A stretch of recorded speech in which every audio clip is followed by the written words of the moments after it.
Assalamualaikum warahmatullahi wabarakatuh. Perkenalkan, nama Ibu Selha Eva Putri, Ibu mahasiswi PPL dari Pendidikan Ekonomi Universitas Lambung Mangkurat. Nah, mungkin sebagian dari kalian sudah ada yang tahu nih siapa Ibu, karena kita sudah pernah melaksanakan Zoom bareng ya. Nah, jadi Ibu di sini menggantikan sementara Ibu Siti Syamila selaku guru kewirausahaan. Pada pertemuan kita kali ini, kita akan melakukan soal evaluasi, yang mana soal tersebut akan diambil dari materi bab 3, yaitu hak atas kekayaan intelektual. Nah, tujuan dari soal evaluasi ini untuk mengetahui nih sejauh mana kalian itu sudah paham tentang materi yang sudah kita bahas di pertemuan sebelumnya. Nah, jadi kalian dapat mengumpulkan jawaban dari soal di Google Classroom. Hanya jawabannya saja, tidak usah menggunakan soalnya. Nah, jadi untuk itu langsung saja kita ke soal yang pertama. Nah, soal yang nomor 1 yaitu desain tata letak sirkuit terpadu diatur dalam Undang-Undang nomor berapa nih? Yang A, nomor 31 tahun 2000, B 32 tahun 2000, C 33 tahun 2000, D 34 tahun 2000, dan E 35 tahun 2000. Nah, untuk soal yang nomor 2 yaitu yang tidak termasuk pengalihan hak desain tata letak sirkuit terpadu yaitu A, pewaris, B, hibah, C, wasiat, D, janji lisan, dan E, perjanjian tertulis. Nah, untuk soal yang nomor 3 yaitu kreasi berupa rancangan peletakan 3 dimensi dari berbagai elemen. Sekurang-kurangnya satu dari elemen tersebut adalah elemen aktif, serta sebagian atau semua interkoneksi dalam suatu sirkuit terpadu, dan peletakan 3 dimensi tersebut dimaksudkan untuk persiapan pembuatan sirkuit terpadu.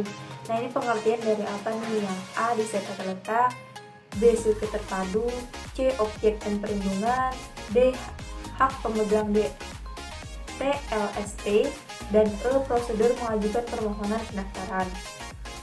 Nah, soal yang nomor 4 yaitu sebutkan 3 macam konsepsi dalam manfaat bagi kehidupan manusia dan nilai ekonomi. Yang A, konsepsi keimanan, konsepsi ilmu, dan konsepsi sosial. Yang B, konsepsi hak, konsepsi kekayaan, dan konsepsi perlindungan hukum. Yang C, konsepsi internal, konsepsi eksternal, dan konsepsi umum. Yang D, konsepsi kuantitas, konsepsi kualitas, dan konsepsi average. Dan yang E, semua salah. Soal yang nomor 5 yaitu produk dalam bentuk jadi atau setengah jadi yang di dalamnya terdapat berbagai elemen dan sekurang-kurangnya satu dari elemen tersebut adalah elemen aktif yang sebagian atau seluruhnya saling berkaitan serta dibentuk secara terpadu dalam sebuah bahan semikonduktor yang dimaksudkan untuk menghasilkan fungsi elektronik. Nah, ini pengertian dari apa nih? Yang A, prosedur mengajukan permohonan pendaftaran, B, sirkuit terpadu, C, desain tata letak, D, objek dan perlindungan, dan E, hak pemegang TLST. Yang soal nomor 6, sebutkan 3 macam konsepsi dalam manfaat bagi kehidupan manusia dan nilai ekonomi. Yang A, konsepsi keimanan, ilmu, dan sosial. Yang B, konsepsi hak, kekayaan, dan perlindungan hukum. Yang C, konsepsi internal, eksternal, dan umum. Yang D, konsepsi kuantitas, kualitas, dan average. Dan yang E, semua salah. Soal nomor 7 yaitu undang-undang yang mengatur tentang varietas tanaman adalah A, Undang-Undang nomor 29 tahun 2000, B, Undang-Undang nomor 14 tahun 2001, C, Undang-Undang nomor 19 tahun 2002, D, Undang-Undang nomor 15 tahun 2001, dan E, Undang-Undang nomor 31 tahun 2000. Nah, soal nomor 8 yaitu penerapan bioteknologi untuk mendapatkan varietas-varietas unggul akan menjurus pada A, meningkatnya jenis hama tanaman, B, meningkatnya keanekaragaman genetik, C, meningkatnya keanekaragaman ekologi, D, menurunkan kualitas produk pertanian, dan E, menurunkan kualitas lingkungan. Untuk soal nomor 9 yaitu di bawah ini adalah tujuan dari perlindungan hukum varietas tanaman, kecuali A, mendorong kreativitas, B, penghasil fiktif memperoleh hak ekonomi, C, memotivasi berbagai pihak untuk menghasilkan varietas unggul, D, hanya mencakup produk fiktif saja atau sebagian bidang pertanian, E, mendorong inovasi pada bidang pertanian. Nah, yang nomor 10 yaitu Di bawah ini adalah undang-undang mengenai hak kekayaan intelektual.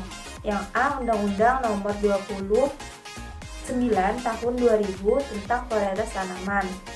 B, Undang-Undang Nomor 14 Tahun 2001 tentang paten. C, Undang-Undang Nomor 19 Tahun 2002 tentang hak cipta. D, A, B, dan C benar. E, A, dan B benar. Yang nomor 11 yaitu sebutkan 3 macam konsepsi dalam manfaat bagi kehidupan manusia dan nilai ekonomi. Yang A, konsepsi keimanan, ilmu, dan sosial. B, konsepsi hak, kekayaan, dan perlindungan hukum. C, konsepsi internal, eksternal, dan umum. D, konsepsi kuantitas, kualitas, dan average. Dan E, semua salah. Selanjutnya soal nomor 12 itu yang termasuk dalam hak kekayaan intelektual di bawah ini kecuali yang A, hak cipta, B, merek dagang, C, paten, D, desain produk industri, dan E, hak waris. Soal nomor 13 yaitu di bawah ini adalah bentuk-bentuk ciptaan yang dilindungi oleh Undang-Undang Hak Cipta kecuali A, ceramah, B, naskah kopian, C, program komputer, D, drama, dan E, arsitektur. Yang nomor 14, menurut Undang-Undang Hak Cipta, yang dimaksud dengan hak cipta adalah A, hak asasi bagi pembuat program untuk mengizinkan orang lain mengkopinya secara bebas. B, sekumpulan instruksi yang diwujudkan dalam bentuk bahasa, kode, skema, dan bentuk lain. Yang C, hak yang diberikan orang tua kepada anaknya. Yang D, hak eksklusif bagi pencipta atau penerima hak untuk mengumumkan atau memperbanyak hasil ciptaannya atau memberikan izin untuk itu dengan tidak mengurangi pembatasan-pembatasan menurut peraturan undang-undang yang berlaku. Dan yang E, hak eksklusif bagi pembajak program untuk memperbanyak ciptaan orang lain dan memberikan izin dengan tidak mengurangi pembatasan-pembatasan menurut perundang-undangan yang berlaku.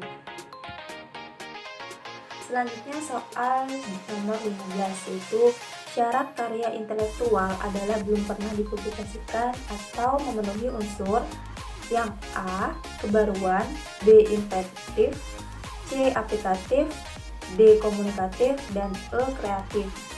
Soal nomor 17 yaitu hasil dari gagasan atau ide seseorang yang mempunyai nilai baik dalam bentuk konkret maupun abstrak disebut A, ciptaan, B, hak cipta, C, pencipta, D, kreasi, dan E, deskripsi.